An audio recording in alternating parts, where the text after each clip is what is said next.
Ish presidenti i Republikës së Shqipërisë, zoti Ilir Meta, ka kaluar së fundmi një gjendje të rënduar shëndetësore, ndërsa ndodhet në vuajtje të dënimit në ambientet e paraburgjimit. Sipas burimeve të sigurta pranë institucionit ku ai ndodhet, Meta ka shfaqur dhimbjet e forta të barkut, të cilat kanë alarmuar menjëherë stafin shëndetësor të burgut dhe kanë sjellë ndërhyrje të menjëhershme mjekësore. Dyshimet e para janë përqendruar rreth apandesitit akut, një gjendje që mund të jetë jetikisht e rrezikshme nëse nuk trajtohet në kohë. Pas analizave të menjëhershme dhe ekzaminimeve të nevojshme është konstatuar se gjendja e zotit Meta kërkonte ndërhyrje kirurgjikale të menjëhershme. Ai është transportuar në një prej spitaleve të kryeqytetit, ku I është nështruar një operacioni për heqjen e apandesitit.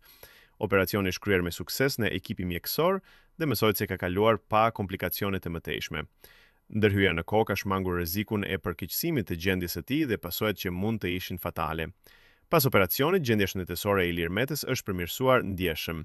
Mjekët kanë konfirmuar se pacienti është në gjendje të qëndrueshme dhe po ndjek me rigorozitet terapinë postoperatore të rekomanduar. Pavarësisht situatës së vështirë në të cilën ndodhet, ai është treguar I qetë, bashkëpunues dhe me moral të lartë. Dafëmit e tij kanë deklaruar se Meta vazhdon të mbetet pozitiv dhe me besim të plot në përbalimin e çdo sfide, qoftë ajo shëndetësore apo ligjore. Ngjarja ka rikthyer edhe një herë në vëmendje çështjen e kushteve shëndetësore në të cilat ndodhen të paraburgosurit, sidomos ata që janë figura të rëndësishme publike. Ndërhyrja në kohë e stafit mjekësor dhe marrja e masave të duhura kanë shmangur një ngjarje që mund të kishte pasoja të rënda.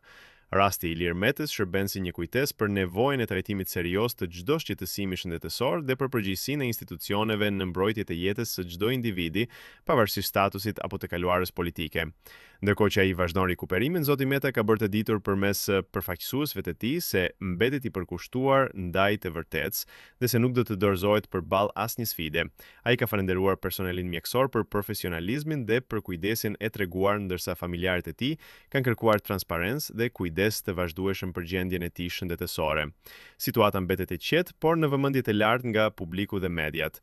Po ju, çfarë mendoni për këtë situatë? Komentoni mendimin tuaj dhe mos harroni të bëni like dhe subscribe.